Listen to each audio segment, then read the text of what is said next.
preservation of and increased access to the 92nd Street Y Humanities Audio Archives is generously funded by the National Endowment for the Humanities. Good evening. My name is Laura Kaminsky, and as Associate Director of Education for the Humanities, it is my pleasure to welcome you to the 92nd Street Y for our annual Distinguished Lectureship in the Humanities. This lectureship was conceived as a public platform in which each year a leading thinker would have the opportunity to address issues of social, political, and cultural import. This special lecture was inaugurated last year by Professor Peter Berger, who spoke on the resurgent religious quest in contemporary America, its social and political implications. We are delighted that Vartan Gregorian is this year's Distinguished Lecturer in the Humanities. The format tonight is as follows.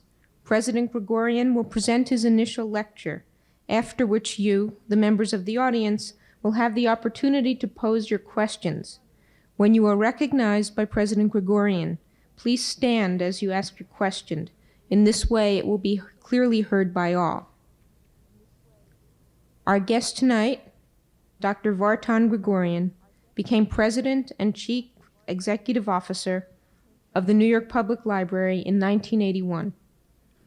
He is, by training, an historian with special interests in the humanities, European intellectual history, and Armenian history. He was born in Iran in 1934, where he graduated from the College Armenian in Beirut, Lebanon, in 1955. From there, he immigrated to the United States. He received a scholarship from Stanford University, where he was awarded both his Bachelor of Arts degree in 1958 and his doctorate in 1964 in History and Humanities. In addition, he has won a Ford Foundation Foreign Area Fellowship, which he held from 1960 to 1962, and a John Simon Guggenheim Fellowship, 1970 to 1971. Dr. Gregorian's teaching experience began in 1960 when he was an instructor of history at San Francisco State College, and following his Ford Fellowship, he returned to San Francisco State College as an associate professor of history, then went to the University of Texas at Austin, where he became a full professor in the early 70s. He then joined the faculty of the University of Pennsylvania, where he stayed until 1984. Currently, Dr. Gregorian is a professor of history at the New School for Social Research and a professor of history and Near Eastern Studies at New York University. Included among his administrative experience, he also served as the first dean of the Faculty of Arts and Sciences at the University of Pennsylvania. This position he held from 1974 to 1978. Following that, in 1978, he assumed the provostship of the university, which he held until 1980. And then he came, and since 1981, of course, has been at the library. He is the author of numerous books, articles, and book reviews, which have appeared in the Journal of Modern History, the Middle East Forum, the American Historical Review, and many, many others. Works in progress include Soviet Armenia and Rostom, a biography of a founder of the Armenian Revolutionary Federate, which he is writing in Armenian. We are honored that President Gregorian is here tonight to present his lecture titled Towards a Fragmented Culture. Please join me in welcoming President Vartan Gregorian. Thank you.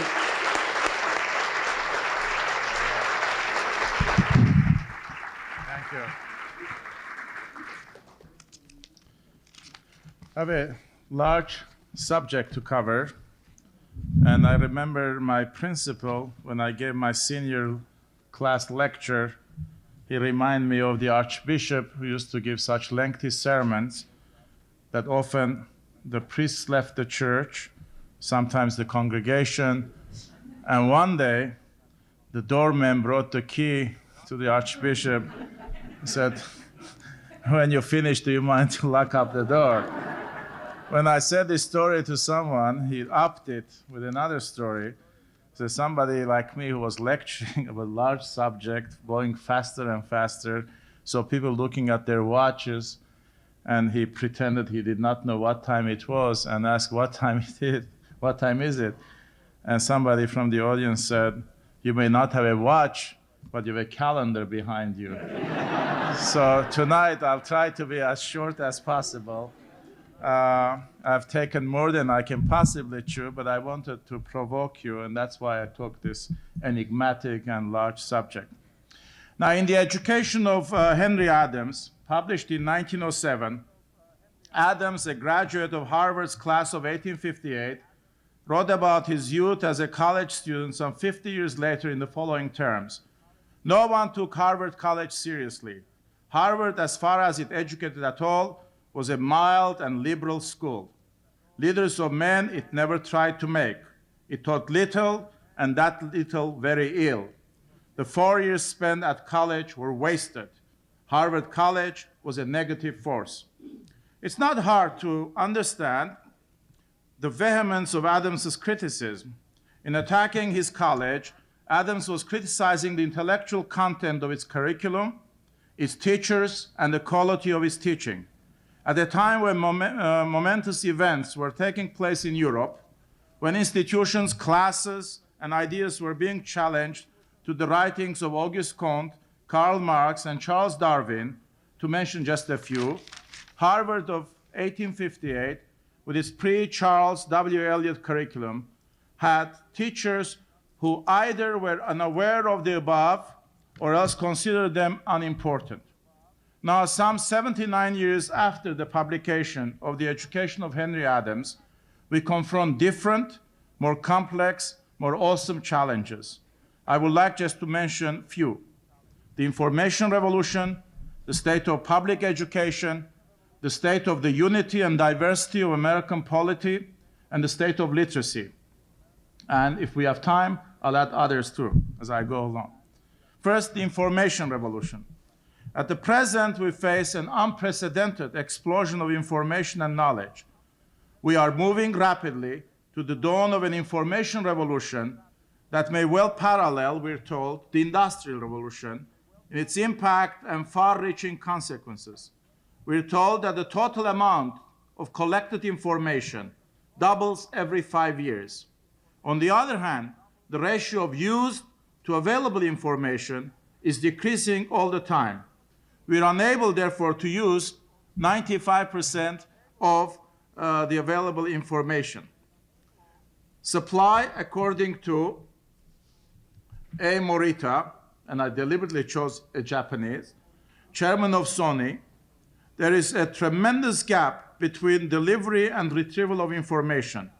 In not so distant future, he foresees the amount of information will increase to the point where it will no longer be able to fit into today's communication systems.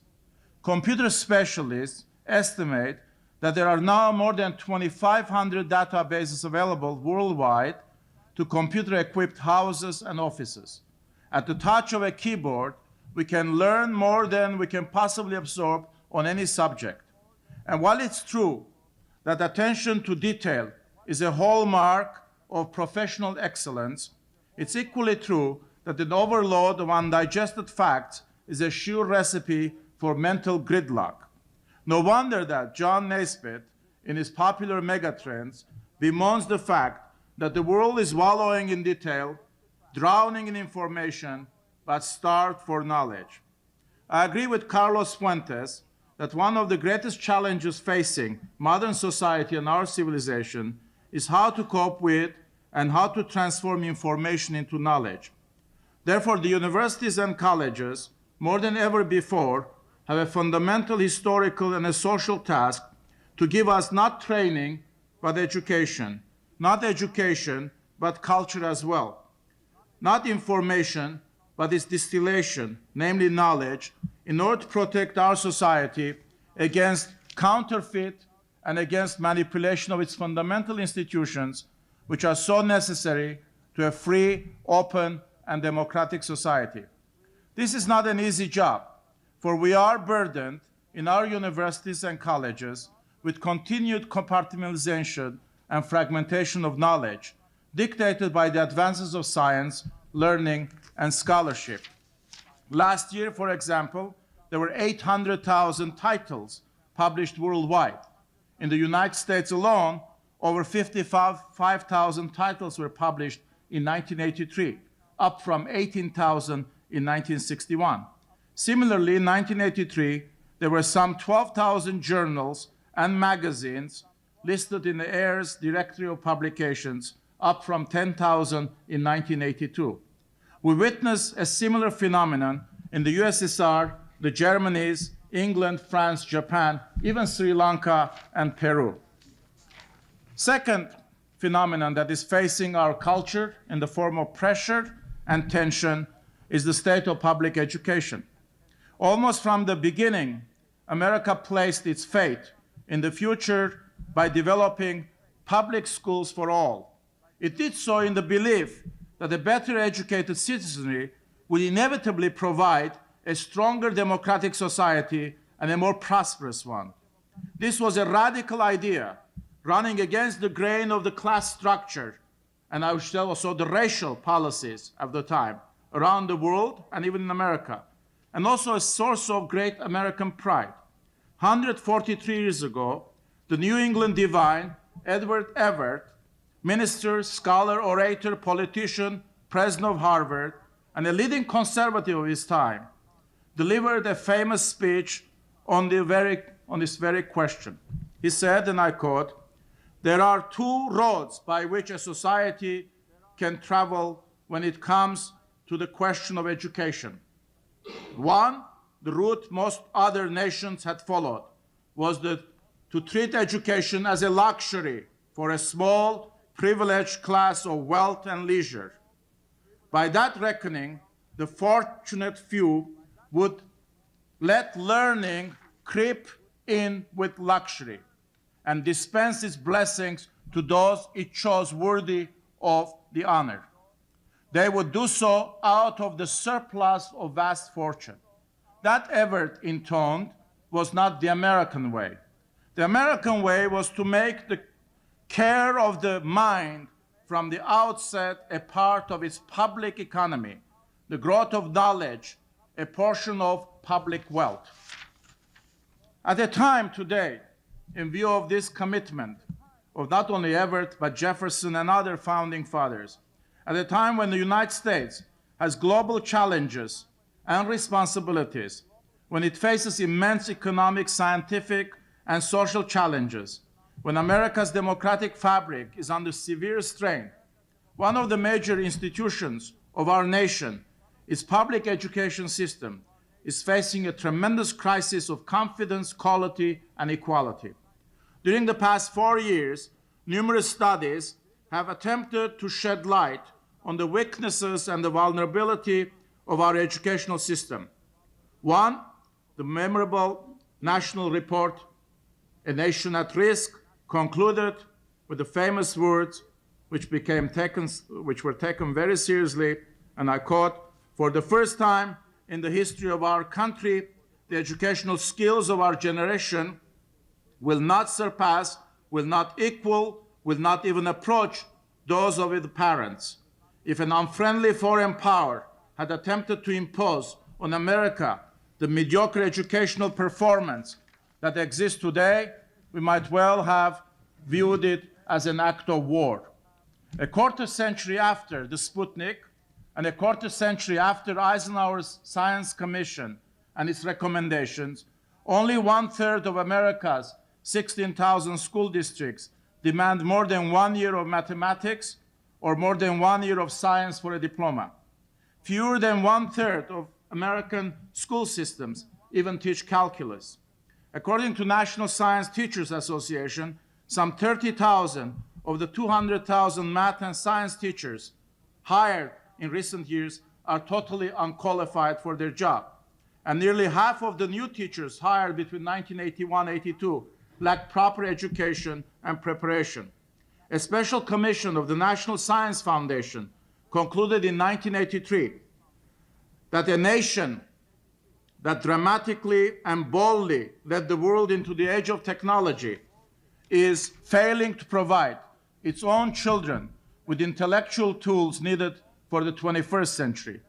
It's ironic that America's public school system, with its 80,000 schools, 38 million students, and $134 billion budget, entrusted to provide an education of enlightenment, citizenship, and self-government that was inspired and instructed by Thomas Jefferson's ideals, and I quote, to provide general education to the public in order to enable every man to judge for himself as to what will secure or endanger his freedom, would yield as an answer to a questionnaire passed recently to 13-year-olds in the United States, who would answer, over 60% of them answered, that the President of the United States of America can invalidate any law of the land by declaring them unconstitutional if he deemed so.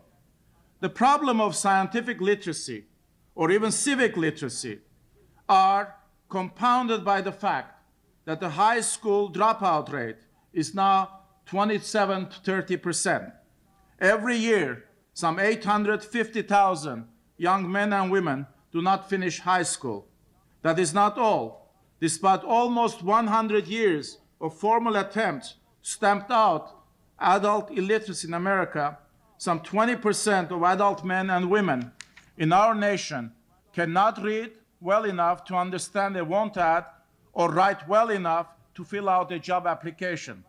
This term, euphemistically, is called functional illiteracy. The total number of functional illiterates is estimated anywhere between 15, 23 to 30 million. Elizabeth Hardwick, writing in the Daedalus, reminded us not so long ago that we are in literacy 49th amongst the 158 members of the United Nations, and that means 60 million among us do not read, cannot read, or, worst of all, don't want to read. This is a national tragedy and continues to constitute a mental and cultural anorexia. The complexities of modern society, modern economy, and our democracy cannot afford such a waste. Some estimates put the overall economic cost of this waste at $224 billion in the form of incompetent job performance, lost tax revenues, remedial education, welfare payments, and crime. This is a major national problem and requires a coordinated national effort. The country's educational establishment and all of us have to pool our resources in order to cope with this national burden, and worst of all, not burden, but national tragic waste. Literacy for reading and writing are not merely cosmetic skills. And this is one we should always remember when we deal with literacy. They're not comparable to good manners. Literacy is not to be compared to good manners. The European and English philosophical traditions have taught us that language and thought are inseparable. Literacy, reading, and writing are the essence of thinking. Thought does not exist without them. In a memorable essay on the decay of language, George Orwell of 1984 fame observed that when we begin to prefer the vague to the exact, we reduce the range of our consciousness. Eventually, he predicted, we will not know, and we will not care. As A. Bartlett Giamatti, outgoing president of Yale, so eloquently summed up, there can be no transmission of values, no sharing of perspectives on human nature, no common good aggregated from shared convictions of disparate individuals, no unique design in words imposed on chaos or consciousness.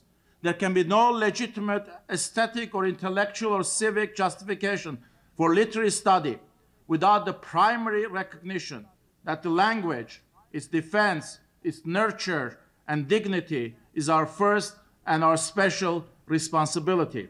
I agree with him, for ours is a culture imbued with logocentricity, with the ancient, enduring, and finally numinous awe of writing and what is written. Among the founding fathers, Madison was the most acute in understanding the diversity of values and interests in our society. Because as I discussed about literacy, I'd like to introduce the controversial subject of bilingualism.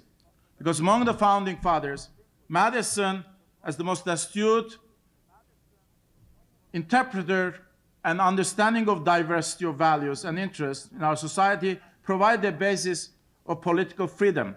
He argued that diversity could be the foundation of political freedom.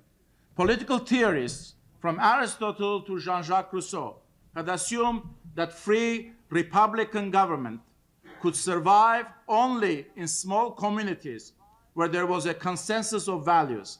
Otherwise, it was feared conflict between groups would tear the society apart and open the way to order under new modern idea, one order under tyranny, It would open conflict between groups, would tear the society apart, and open the way to order under tyranny.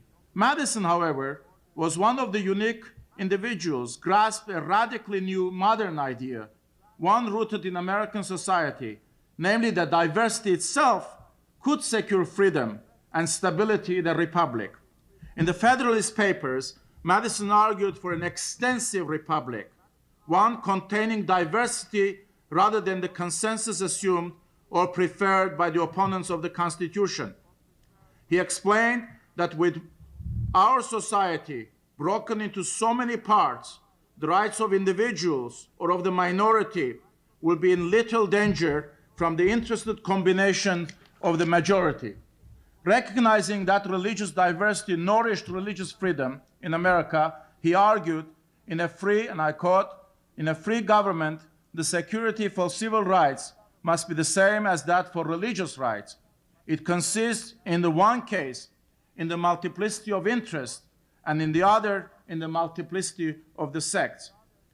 While sharing the common vision of a pluralistic, non-parochial, cosmopolitan America, where faiths, cultures, groups, and individuals have coexisted as a microcosm of humanity, there's another vision of America, Walt Whitman's, that democracy is the essence of the American spirit and the purpose of American existence, and that democracy's aim was to bring unity in diversity.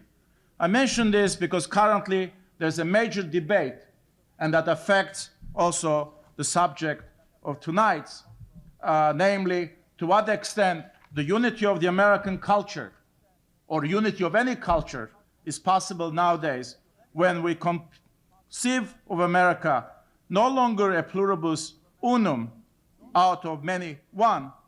That motto, and I'm reading now from English USA, an organization that is defending English as official language of America. That motto, they say, has been on the national coinage since 1796. It ought to be constant reminder that the dream of one nation, indivisible, could turn into a nightmare when a nation struggles to be united against the friction of competing languages and the violence spawned by ingrown hatreds. Saul Bellow summed it up much more eloquently, saying, a melting pot, yes, a Tower of Babel, no. Theodore Roosevelt much more forcefully by saying, we do not have hyphenated Americans ethnically, we only have hyphenated Americans religiously. In our time, a countervailing force or a theory has been advanced, and namely omnia in pluribus, which is much more of a mosaic interpretation of America, non-melting America, that much more appropriately may be serving the current realities, but it's created a problem whether the unity of the culture should be in one language or Hispanic and other languages, whether America should become bilingual. Not Spanish as a means to allow acculturation, but Spanish to coexist as a language, official language, in the year 2005 in Texas, in Florida, in California, and maybe in New York. This is the second problem I wanted to draw your attention, namely scientific literacy, the question of bilingualism, and I'd like to turn now the question of historical knowledge. Thomas Jefferson thought it was crucial that citizens learn history so that they might know ambition under all its shapes. History was the best school to teach about democracy. Many cultural observers and critics are worried now about the current prevalence of historical amnesia, or better word, historical ignorance, an almost self-inflicted Alzheimer's disease on a national scale. 2 years ago, Benjamin Stein reported in Public Opinion and in Washington Post about a shocking yet prevalent phenomena: the lack of historical knowledge or consciousness. Writing from Southern California about his interviews with high school, college, and university students, he reported about specific cases. A 19-year-old college junior watching Guadalcanal Diary on TV did not know who the US was fighting against in the Pacific and who won. In fact, he writes, I have not yet found a single student in Los Angeles, which is slightly exaggerated, in either college or high school who could tell me the years when World War II was fought, or World War I, nor the American Civil War. Not one could name all the presidents since World War II. A few knew how many US senators California had, but none knew how many Nevada and Oregon had. A student in UCLA thought Toronto must be in Italy. A pre-law student at USC thought Washington, D.C. was in Washington State. Only two could tell where Chicago was, even that in Vegas terms. A junior at USC, and forgive me if you're any USC graduates, this is nothing personal, expressed amazement that there were such things as non-free countries in the world. She had never known that before. Of the teenagers with whom he worked, none had ever heard of Lenin. Only one could identify Joseph Stalin, and one answered the best in his case, the worst in my case, was that Joseph Stalin was president of the United States before Roosevelt. Only two could even approximately identify Thomas Jefferson. Only one could place the date of the Declaration of Independence. None could name even one of the first 10 amendments to the Constitution, or to connect them with the Bill of Rights. Only one knew even roughly when the Great Depression was, and none could say even approximately when Lyndon Johnson was president of the United States. In an 1985 survey commissioned by National Endowment for the Humanities found that 2/3 of 17-year-old students could not place the Civil War within the right century. 50% could not say within 50 years when World War II was fought, World War I was fought. 1/3 did not know that the Declaration of Independence was signed between 1750 and 1800. And less than 1/3 could identify the Scopes trial, even though the trial is the basis of the recent controversy over teaching of creationism in public schools. Only 1/3 knew what McCarthyism was. A 1984 National Endowment of Humanities study, which Bennett appropriated and under his signature presented to the nation to reclaim a legacy, reported that an American student can receive now his or her BA degree from 72% of the nation's colleges and universities without studying any American history or any American literature. Now, 75% of American colleges and universities have no requirements of any European history, and 86% of American universities and colleges have no requirements or courses on Greek and Roman civilization. Similar levels of neglect and ignorance are prevalent even in our knowledge about fundamental precepts of religion. According to the latest Gallup poll, while 88 out of 10 Americans consider themselves Christian, only half of the self-designated believers could identify the person who delivered the Sermon on the Mount, and fewer still could recall as many as 5 of the 10 commandments. Our nation's affliction with loss of memory or national Alzheimer's disease was shockingly portrayed by Professor Diane Ravitch, a colleague and a friend of mine, in the last few months ago in New York Times Magazine, when she rightly pointed out that futuristic novels with a bleak vision of the prospects for a free individual characteristically portray a society in which history, knowledge of the past, has been systematically eliminated. In Aldous Huxley's Brave New World, the regime successfully waged campaign against the past by banning the teaching of history, claiming its own veracity, closing museums and destroying historical monuments. Similarly, in George Orwell's 1984, the Big Brother displaces history. For where there is no past, there can be no future. Only the present will persevere. An everlasting and ever committed present. Unfortunately, the threat to our knowledge of the past comes not only through governmental censorship, but most importantly, it comes through ignorance. Now, I like to, because of the vastness of the topic, to just conclude on the dangers of such historical amnesia. Are self-evident, of course. As Milosz, the Nobel laureate from Poland and now Berkeley, so eloquently pointed out in his Nobel lecture, certainly, because I've always been asked, well, the people in the past did not know about these things either, so what's the big deal? Certainly, the illiterates of past centuries, then an enormous majority of mankind, knew little of the history of the respective countries and of their respective civilizations. In the minds of modern illiterates, however, or alliterates who know how to read and write, even teach in schools and universities, history, he says, is present but blurred in a state of strange confusion. Molière becomes a contemporary of Napoleon, Voltaire a contemporary of Lenin.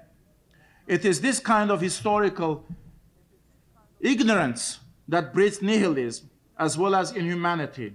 In the words of Nietzsche, the eye of the nihilist is unfaithful to his memories. What he does not do for himself, he also does not do for the whole past of mankind. The consequences of such a nihilism or historical amnesia are destructive. Theodor Adorno warned us long ago about the fact that forgetting is inhuman because man's accumulated suffering is forgotten. The historical trace of things, words, colors, and sounds is always the trace of past suffering. As soon as all tradition is extinguished, inhumanity begins. The information revolution, the weak position of science and scientific and technical knowledge in our elementary and secondary school systems, the burden of the functional illiteracy, the lack of historical consciousness, have all raised once again the question of what is the core of our culture? What is the definition of an educated and cultivated person? The role of the college degree, the future of American higher education, the relationship of sciences, humanities, and the role of technology. One of the best classical definitions of what a cultivated person ought to be was provided by Cicero. I tried all afternoon to find the best definition I liked, so I went back. And you never err when you go back, because there was nobody before that you can trump as a card. A cultivated person, Cicero said, ought to be one who knows how to choose one's company among men. Nowadays, he would say among women as well. Among things and among thoughts, in the present as well as in the past. For second one, I went to catch a definition, but it was too long, so I won't bore you. I'm summarizing it. For Aristotle, culture, said, comprised all phases of human activity, including science, religion, art, and politics. Culture did not consist in humanities alone. And you'll see why I'm mentioning this now, because I'll be concluding with that. In our times, one of the means by which individuals are to get a formal education and be prepared to be a cultivated person is the liberal arts education provided in our colleges and universities.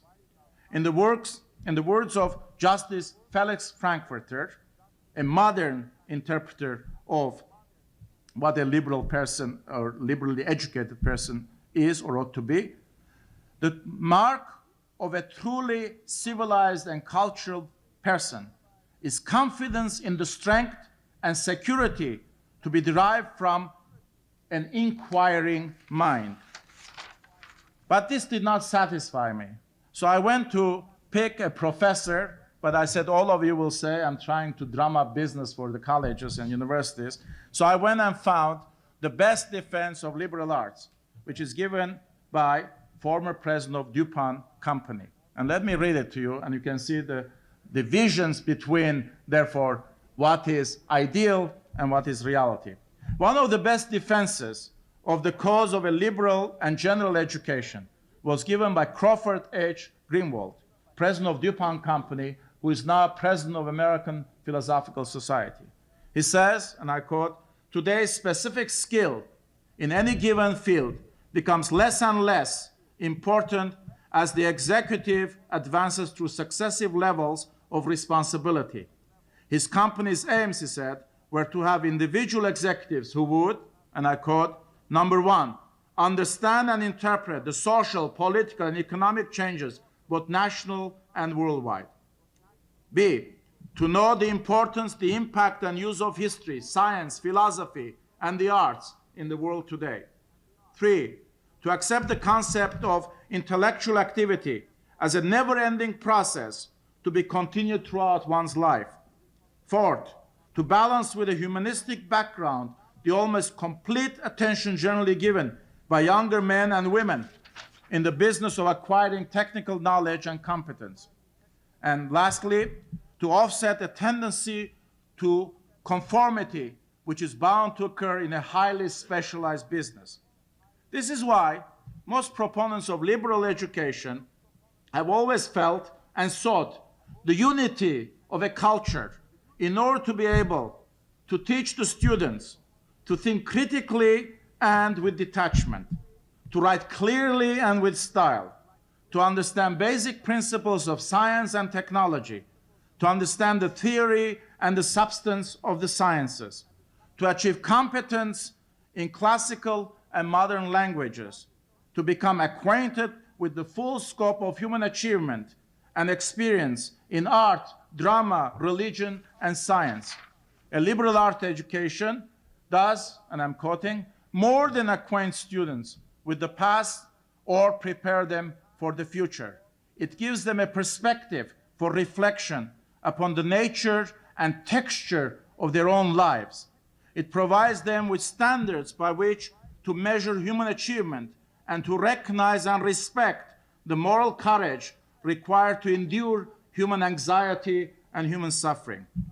I mention this because can this kind of education be obtained in 4 years?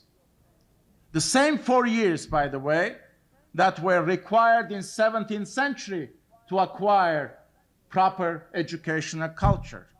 Because we live in tougher times, more complex times, when the information revolution, with the advancement of sciences, with the advancement of knowledge, and yet we still have 4 years, but unfortunately we don't have truly 4-year educational system anymore. Anyone who graduates from an excellent prep school places through advanced placement to sophomore. Anyone who takes evening courses, present company excluded, does acquire equal amount of units in a summer in 3 weeks to the full semester. The same professor who always said and justified that digestion is important are willing to give in the summer the same course for the same amount of credit as others who give whole semester. In 3 weeks, you can get now from various colleges a unit for the same European history given by Gordon Craig at Stanford in the fall semester or in the summer. I mention this because we have diluted the value and the worth of the Bachelor of Arts and Bachelor of Science degree by squeezing for economic reasons, for societal reasons, for psychological reasons, anthropological reasons.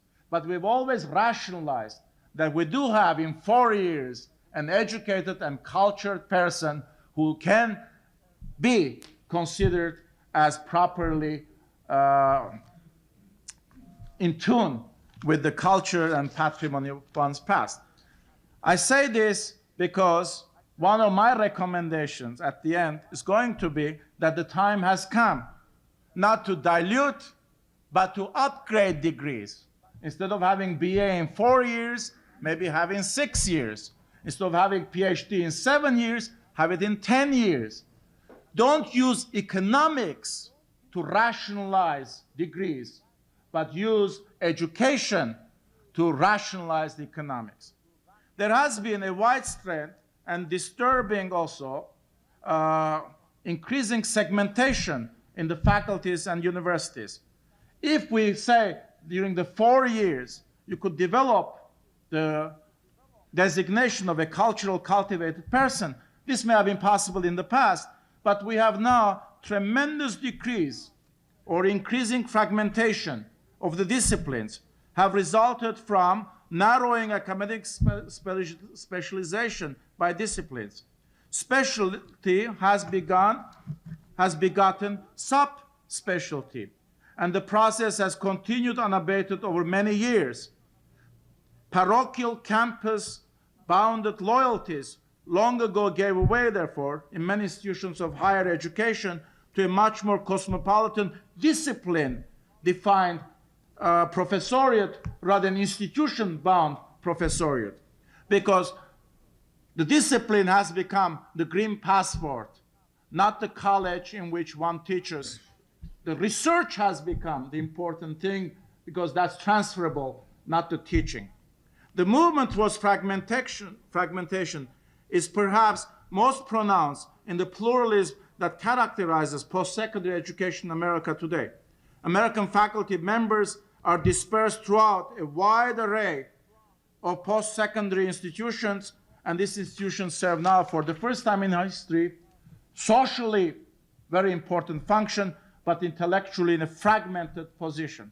So that 4 years, even if you were able, out of 2,000 courses, to take 36 courses to graduate, those 36 courses have been sub-specialized. So you will be able to graduate as a history major, having taken Laos 1815, 1870, antebellum US, history of Armenia 1985, 1988, and also maybe medieval history of France, and then without methodology of history, philosophy of history, historiography, seminar, many colleges and so will say you majored in history. And when you examine, say, when did French Revolution come? Say, excuse me, sir, it was not my period. My period stopped 1780, and therefore I could not know 1789. Ortega y Gasset, in his Revolt of the Masses, long time ago, alerted us about what he called the barbarism of specialization. Not that specialization is wrong as a research, but specialization of carrying PhD subspecialization into undergraduate curriculum, teaching one's dissertation as the sole ingredient of a general education. In his barbarism of specialization, he writes about the scientist who is only acquainted with one science, and even at that one, only knows the small corner in which he is an active investigator.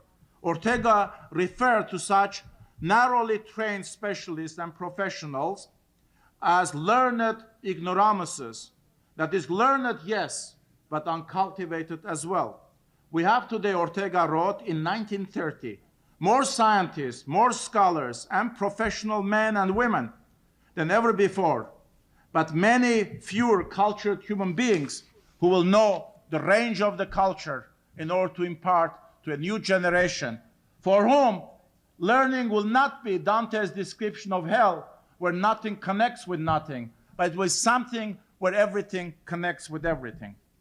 George Steiner, an iconoclast, recently wrote that education, or lack of it, is making the assumption of even rudimentary shared literacy in classic Western texts impossible. Education is moving towards forms of illiterate populism or substitution of forms for articulate discourse, such that indeed for one of the first times in the history, Pisarev's cry, "Let us burn the museums," will not be necessary, for the inner museum, the inner archive of culture will have been emptied. Mortimer Adler, another critic of the current educational system and proponent of the Greek books and also editor of Encyclopedia Britannica, echoes Steiner. He says, we have lost the sense of what general culture is, because education does not transmit our cultural legacy anymore, and therefore education, he says, is killing culture. And Bennett, in his report, Our Shattered Humanities, with which he made his fame, it says, by rendering the study of literature as well as history and culture generally arcane and exclusive, the humanists deprive us of the education we most need, an education in mental discipline, intellectual autonomy, moral judgment, and emotional response. Currently, I just read a few days ago a study by Zelda Gamson, another study by Rudolph. He said, does it make sense for a college to offer 1,000 courses to a student who will only take 36? If choices proliferate, hardly anyone will be able to formulate a theory of liberal arts curriculum by giving cohesion, coherence, as well as the continuity.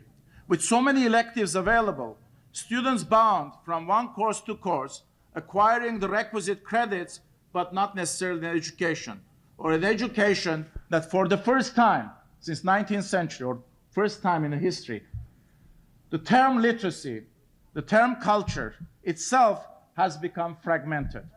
Not only the unity of the culture, the coherence of our educational system, but the very concept of literacy is fragmented as well.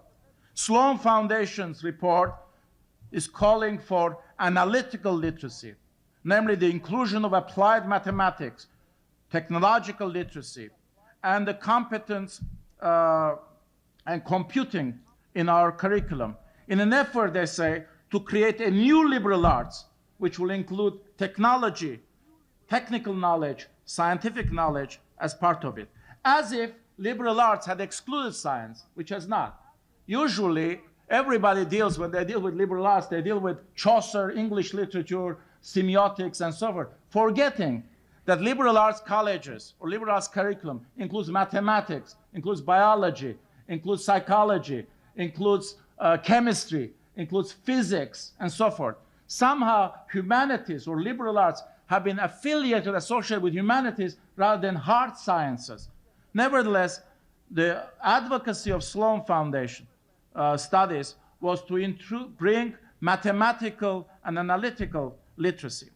The role of the new liberal arts, and I quote, was to produce technologically literate citizens capable of quantitative and analytical thinking. Along the same lines, we have theories of strategic reasoning. This approach, a new approach, concerns and concentrates itself on 6 problem-solving techniques, analyzing, clarifying, and at the same time dissecting, sequencing, seeing relationships, and synthesizing. Then we have a new instrumental enrichment, which again I quote, it attempts to do the intrinsic motivation, to bring motivation to learn using problem-solving tasks as the central criteria of liberal arts education. And one I had never heard before till today, lateral thinking, namely devise new ways of looking at things, and they will solve your problem. In addition to all of this, we have the advocates of civic literacy, technological, scientific literacy, civic literacy. Carnegie Foundation, one of the latest reports, goes beyond technological and analytical literacy. And I quote, if our people are technically competitive, but socially ignorant, then we have mortgaged something very fundamental. Unless students change their reading habits, there will be a prevalence of civic illiteracy. Civic literacy means lack of knowledge about controversial national and world problems, including the pros and cons of such issues as the choice between guns and butter, clean air and industrial production, rights and commission of human wrongs, how to combine realism and idealism when dealing with complex problems. Civic literacy is also a threat, we're told, to good citizenry and therefore to our democracy. Part of civic literacy is to cast aside a mentality which focuses on the self rather than the community as the focal point of society, because excessive individualism, ego fulfillment are considered nefarious to the fabric of American democracy.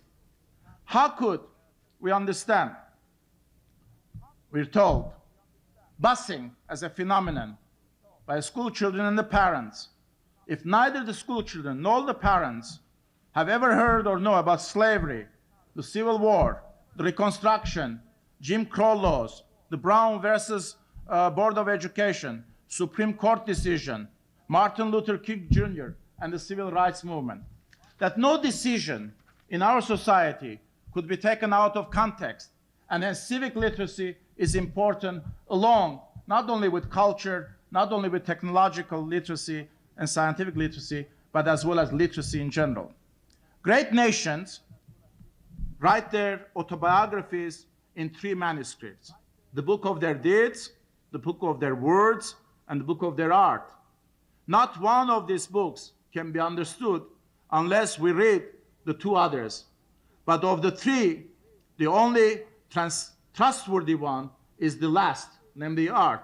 So said John Ruskin.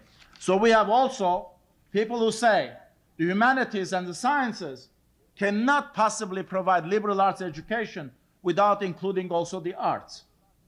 Finally, I'd like to mention a phenomenon which most of you who are not in the educational realm may not be aware of. And let me introduce the subject, because that provides both the continuity and the change and the problem that I've been discussing.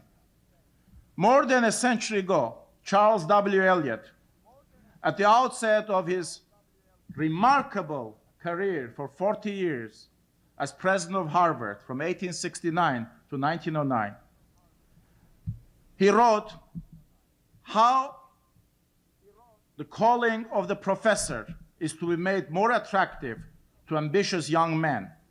Before and since Eliot's concern expanded in this century to include young women, has been shared by observers of higher education who recognize the central importance to the nation's well-being and vigorous dedicated professoriate's essential nature.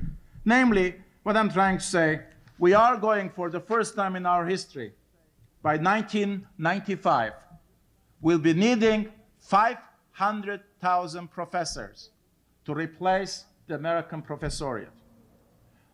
In addition to this, we'll be needing 1.5 million high school and elementary school teachers. Now, in order to do this, let me give you some statistics. You have to have 55% of all our college graduates decide to go not into medicine, not into law, not into engineering, not into foreign service, not into corporations, not to MBAs, but they have to decide to go to teaching.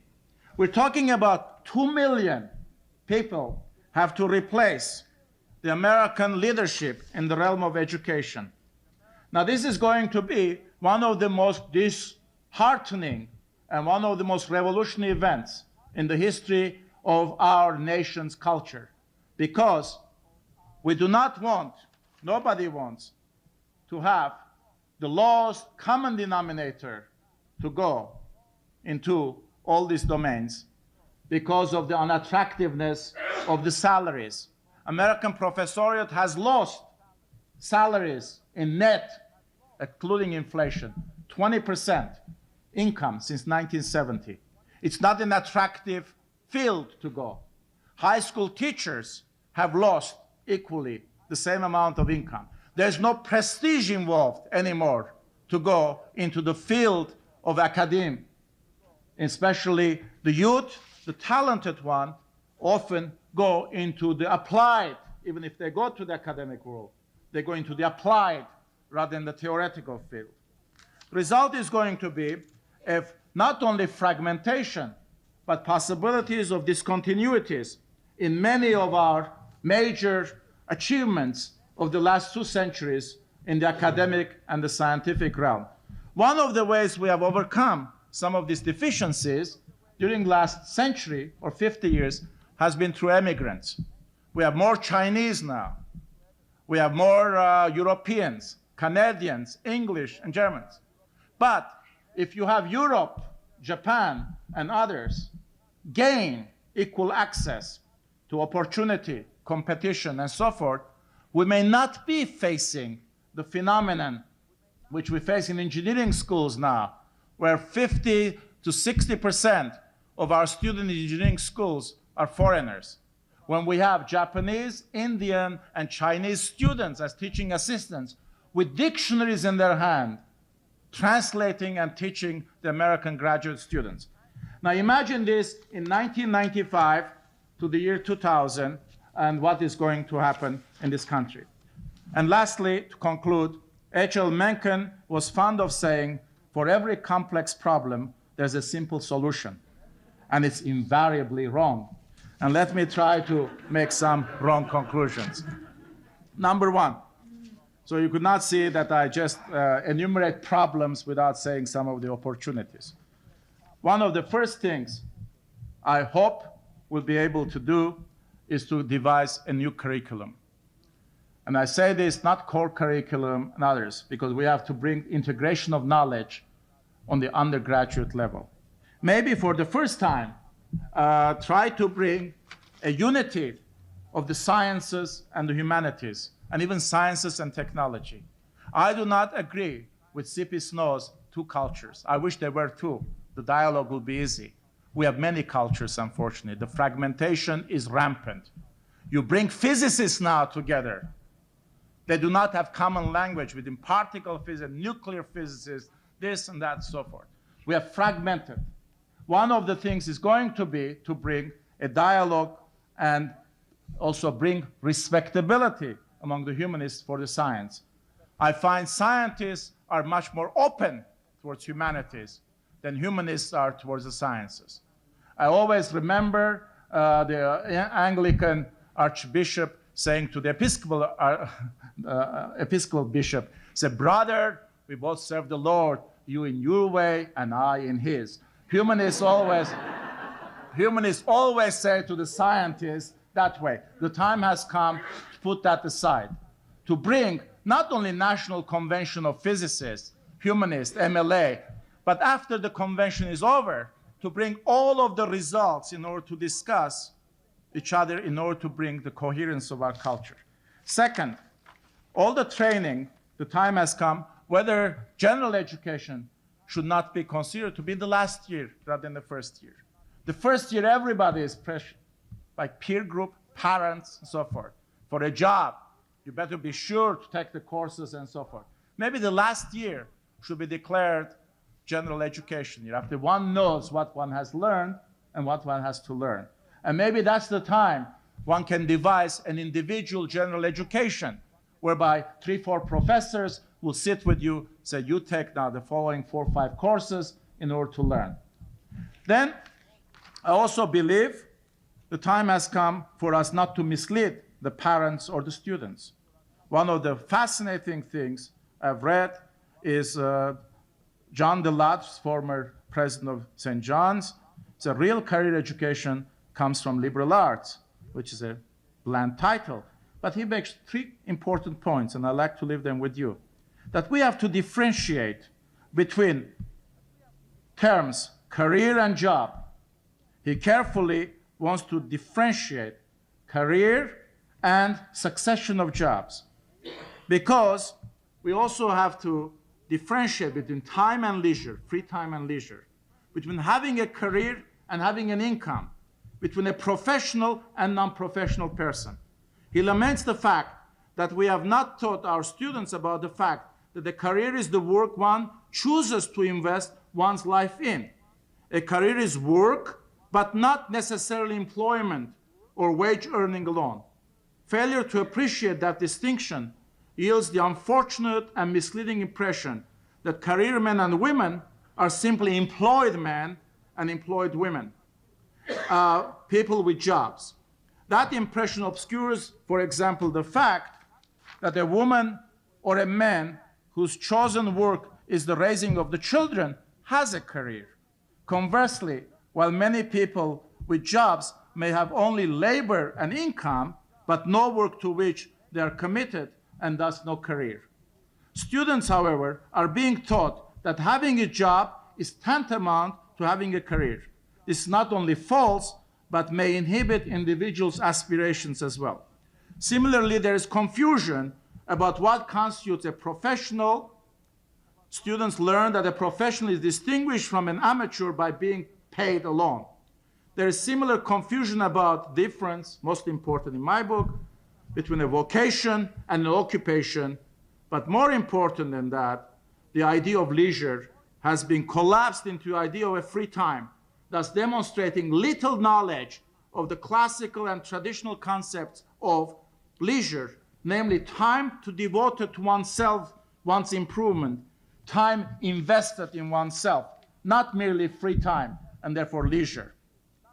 Now, lastly, I want also to mention, by ending my mark, that technology does not make demands on us.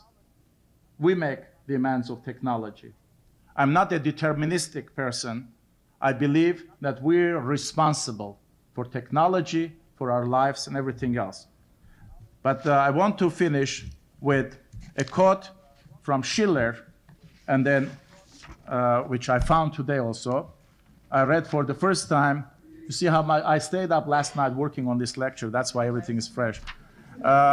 Friedrich Schiller, on the aesthetic education of men, said, "Man is eternally chained to only one single little fragment of the whole. Man himself grew to be only a fragment now. And instead of imprinting humanity upon his nature, he becomes merely the imprint of his occupation." And then this year is 150th anniversary, or 150 years and 3 months to be correct, of de Tocqueville's visit to America.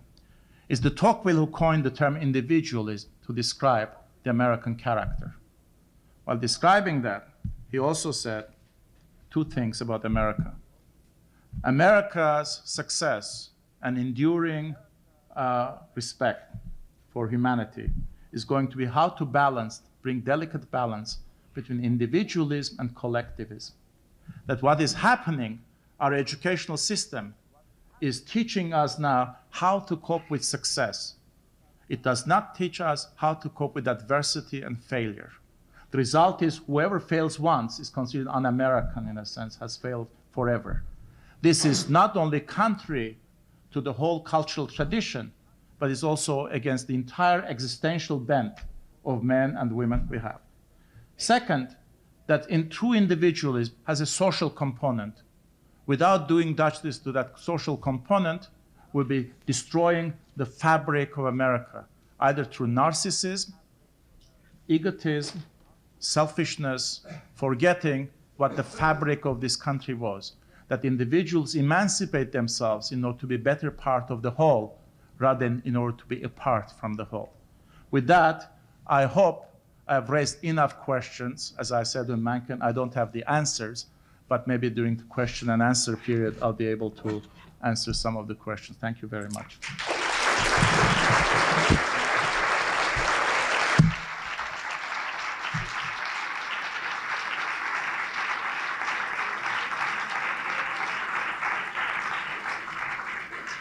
Yes, sir. What is your comment, I'd like to know, on the state of our population's willingness to learn a foreign language, particularly a European language, something that reflects on our past? And Yes. Well, I'm glad you answered. You tell them I did not ask you to answer that question. Because that was among 48 pages of notes I did not read. I have 2 pages on foreign languages. America no longer can be competitive without knowing, if not the language, at least about our cultures. Now, 76% to 80% of our colleges do not include any foreign language. Namely, we have given up foreign languages. The time of 1940s, when an American engineer would go with interpreters, with maids and servants and drivers and so on, is over, because many people know English. As a matter of fact, the Dutch were very astounded when I wanted to start Dutch studies program at the University of Pennsylvania. I said, why Dutch? We all speak English. But we have to know the language, because it's not only the language, but to be able to cope with the culture. For example, I just heard recently from a prominent lawyer how you deal with the Japanese. I did not know, because I've been going crazy how to deal with Japanese. He said, you argue and bargain with Japanese. Not on economic basis, you lose, because everybody wants to. But you have to tell a Japanese that you're going to lose your face, and they would understand. So they'll give you 2 points. After you have argued, then you refuse those 2 points. Next time they come, they owe you 2 points. So that's the way. Now, you see, this is what I'm saying, cultural study, anthropological, and so forth. But language is very important for a variety of reasons. One, it means you care. And we have no reason not to know the languages. The immigrant population that comes to the United States from all over the world, New York, as a matter of fact, has 200 ethnic publications in New York. There are 6 Chinese dailies in New York. There are 2 Korean dailies. There are Vietnamese publications, 48 Yiddish and Hebrew publications in New York. You have Hungarian, German, French publications. So we have no reason to say we've been isolated in a sense, because we have constant stream of immigrants coming here, among other things. So therefore, language is not only an asset, but is respect, understanding not only the person, but also understanding the nuances and ambiguities of a given culture. And that, I think, is absolutely essential. Now, for us not to have Hispanic, for example, not because of our population, Hispanic population, but Latin America. For us to have 3 universities or 4 are teaching Canadian history in this country. 4 universities. Here, Canada, one of our great allies. We don't know who are the greatest Canadian writers, artists, and so forth. As a matter of fact, tonight I brought a test, which I did not give it to you. I had, when I gave SMU commencement address, I had 50 questions. I said, imagine that Earth has ended, Mother Earth. We have destroyed ourselves. Only one Texan is left. PhD, patriotic, well-educated, and so forth, so on. And there are no books, no manuscripts, no monuments. And you're the last descendant of Adam and Eve. Or if you don't believe in creation, you're the last specimen of human species. And the Martians have landed and they're debriefing about late planet Earth. And there are 50 questions. And I had some of them about Latin America and so forth, elementary one, like the map of Latin America. You know, and I saw faculty taking notes and so forth. At the end, there was dead silence. I said, thank you. And a very simple question. I said, thank you for not being the last men or women on Earth. But I mentioned this because most of the languages and so on, Latin America, Mexico, they did not know. In '68, I was shot in San Francisco State, where I was teaching in the middle of Vietnam War and all the student uprising. I gave a test to my class, were mostly radicals. I said, I bet you don't know where Vietnam is. And most of them flunked. Because, no, really, because it had become a cause rather than a source of knowledge. They had not looked to see. I said, look, put where Vietnam is and surrounding countries, put where Haiphong is, Hanoi is, and Saigon. Did not, because they had not bothered. They were not trained to be inquisitive, to study, and so forth. It became a cause. They were vigorous about it. They were right about it, but they had not bothered to do this. And the same neglect we have about the languages. And I feel very emotional about this issue. That's why I'm carrying on this. Any other question? Yes, madam.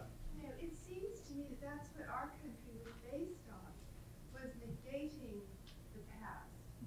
And those San Francisco State students were really no different than maybe the majority of our citizenry since the beginning of our country. And so what is the essence of our culture, our tradition? All right. There was a big debate last year, 1984, March, as a matter of fact, in the New Republic. Irving Howe wrote an article on this very subject, and he was accosted vigorously by Hilton Kramer in the criteria. Let me, because it comes to this very issue. Irving Howe said, America is not Shakespeare, is not Racine, Corneille, Molière, all the names I mentioned, and so forth. America is Walt Whitman. America is Mark Twain, and so forth. Now, Hilton Kramer, and the authentic people who were trying, as a matter of fact, I had a nice passage there, who were trying to bring democracies and culture together as an authentic phenomenon. Hilton Kramer responded that you're avoiding the issue, and so there's a big debate. Now, what I did in Texas, deliberately, I picked the whole questions about the United States. I wanted to test whether our culture, and tonight what I was trying to impress, is not our knowledge about the world, but our knowledge of ourselves, not negating the past, but also not confronting ourselves, to know ourselves. If you know yourself, consciously say history is bunk, like Ford said, but not knowing, yet our entire pathos and ethos and ideology is based on Jefferson, the founding fathers, and so forth. 2% of Americans, the French just sent me today a survey, 2% of Americans, they made a national survey, know that Statue of Liberty was sent by France. 2%. So they were shocked, mortified, and so on. 2%. Now, I don't mind Americans not knowing about Tour de Fête, but I do mind us not knowing, especially when we think we know. No, that's the thing. It's not conscious negation. I always have said, if somebody consciously rejects something, you have possibility of dialogue. It's apathy is worse than negation. Because apathy, you cannot confront. Negation, you can always confront. And one of the things I'm trying to do is to have people throw back, say, we don't care about history. We don't care about Jefferson. We don't care about the revolution. So if they say that, then they have to find a system, alternate system, in order to defend themselves on existential basis, rather than, let's say, on historical and so on. That we don't want to have the baggage of history, excess luggage of history. Never mind, forget it. Europe, we came here to the game. But the fact that they don't know even that is what bothers me. I mean, not knowing about the American Constitution. Because I thought, all right, tonight, suppose our culture, we're Switzerland. I even consider that example, that we have many cultures. Europeans, incidentally, try to describe us not having culture. The 19th century says, as we discussed in the past, but a civilization, that we're a collection of cultures. We have no national cuisine. We have pizzas and Chinese food and so forth, Hungarian goulash and so forth and so on. That even the ones we have, hot dog, we transformed Frankfurters into hot dog during World War I. Salisbury steak, hamburger steak during World War I. Even Liberty missiles were transformed from German missiles during World War I. But that we don't have anything authentic nationally. But we have a culture. No nation can live for 2 centuries without creating a culture. And the fact is, what elements of our culture we know and we take pride on. And also, when all of the immigrants come, should they assimilate? Should they coexist? And that's a very touchy subject. Is America an umbrella or is America is unity? That's current debate. I mean, never mind Spanish and English, that's only the surface of the argument. The argument is whether America's diversity strengthens the unity or has potentiality of dividing that unity. But I believe that unless we know about our culture, Switzerland, at least they say the constitution and federation holds them together. Maybe not the culture, but that, self-interest. We've not made American constitution, but also American ideals, American institutions, American way of life, whatever that means, as the source of cohesion. But I believe that not to teach any history about America in many colleges and so on, or to teach diluted social history, social studies. We know, by the way, the test, more Americans know about Panama Canal and Betsy Ross than about George Washington or about the Constitution and so forth. It's just a textbook how it puts together. Yes? One of the things in reference to what you're saying, I think that there was not, let's say, enough reference to primary and secondary school education. Because when boys or girls go to college, and primarily it's the preparation which allows them to make certain demands. Now this has been distorted. It was distorted in the 60s and the 70s for political reasons. But I know when I went to school, all the subjects that you alluded to were covered even in high school, prep school, and certainly even in elementary school.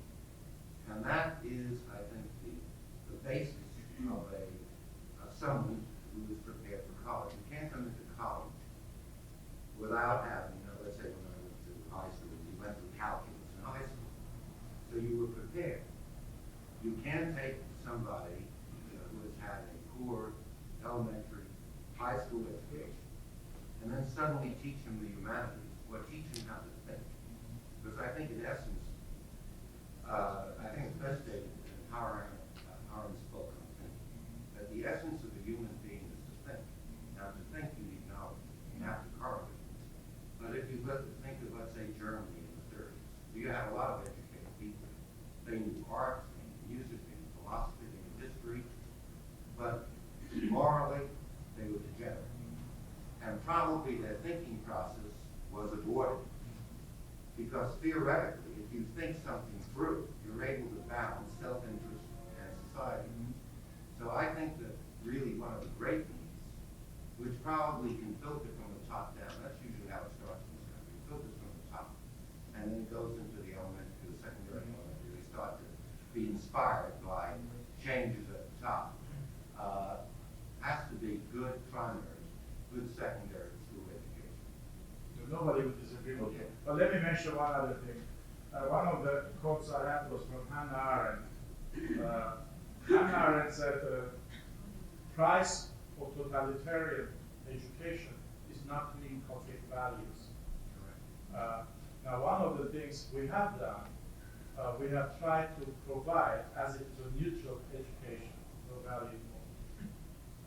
I always have been opposed to people say apathy and commitment are important issues. You have to have hierarchy of commitments. Hitler was a very committed person. It's the object of commitment that determines the quality of the commitment, not commitment itself. And one of the things I was thinking as you were talking about, that unless we know as the difference between pleasure and happiness, between right and might, between power and right, we've confused all of these things. I don't mind for us to say we failed our ideal aim, but to rationalize on the power, realpolitik, and so forth, that our ideals and power coincide is rationalization. And my worry is, if the public does not know difference and so forth, as all of this become fragmented, manipulated, and so forth, possibilities of manipulation of the American public opinion and so forth is tremendous. Because all you have to do is say the issue is complex, please trust me, we're working on it, and so forth. And that's why I worry, because the line I had to conclude tonight was from Sheridan, which I've repeated in the past twice before, Critic, in which one of the characters says the fact that the number of those who undergo the fatigue of judging for themselves is precious few. And it's the task of higher education or education in general to increase the number of those who undergo the fatigue of judging for themselves. And that's, for me, very important. It has to start in an earlier period. What we have a dichotomy. And one other thing I had was between Nagellin education and Ivy Soap education, two schools of thought. One, that nature can be trusted, don't interfere. That was the Ivy Soap that one professor said.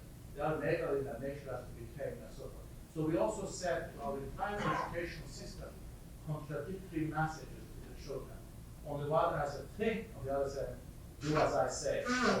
And we have not clarified in our pedagogy and so forth between means and the end.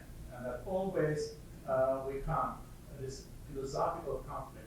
I wanted high school teachers to study the history of philosophy, history of pedagogy. Few people, I did a test also of professors, few people know the history of their disciplines, few people know the history of their institutions, and few people know the history of teaching their study. There's no trick to it unless one's committed and so on. But because of 49,000 different school districts, different criteria, different things, there is no national consensus of what constitutes core, what constitutes quality, what constitutes standard. That's one of the great strengths of American education, but one of also great weaknesses. Because once declaring under Jeffersonian terms equal without saying also you will be accepted to university, but you have to study, which I did, 3 months, English language before you were admitted. Now, thank God Stanford was smart. They put me into speech and drama 101. I was very pleased. It was not English 1. I would never have done the English 1. But they had studied the psychology and mentality. Now we feel that if we say somebody, you have to take remedial English before you're accepted to college, we discriminate. We're not.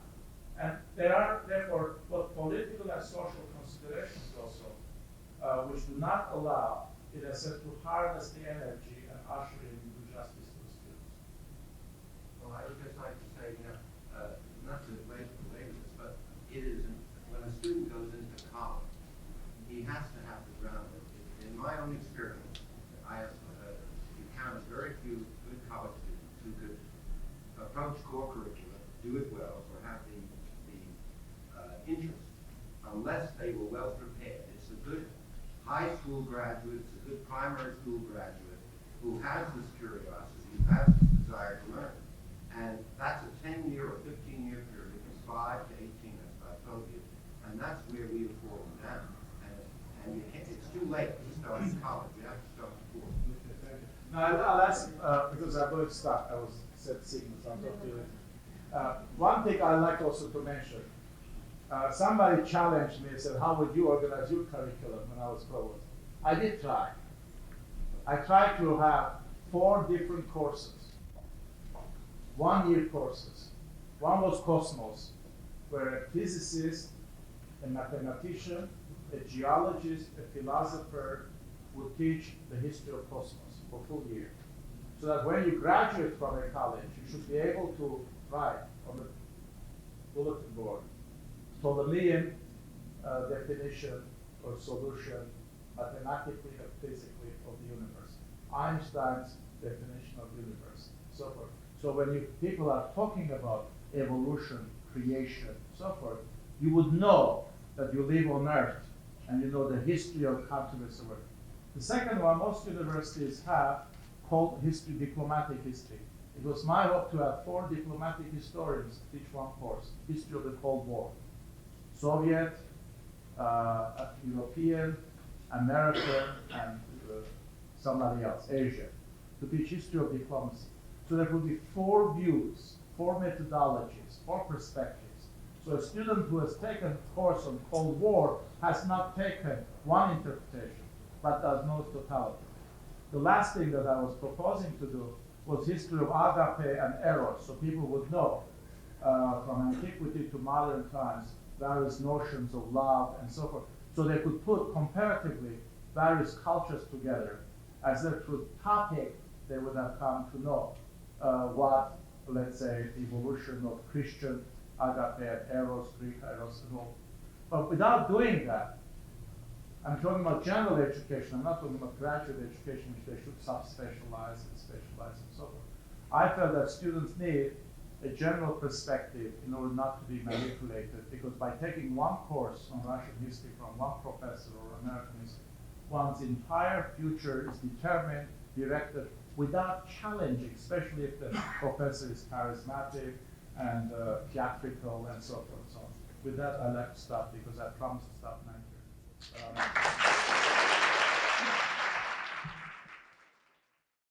Thanks for listening.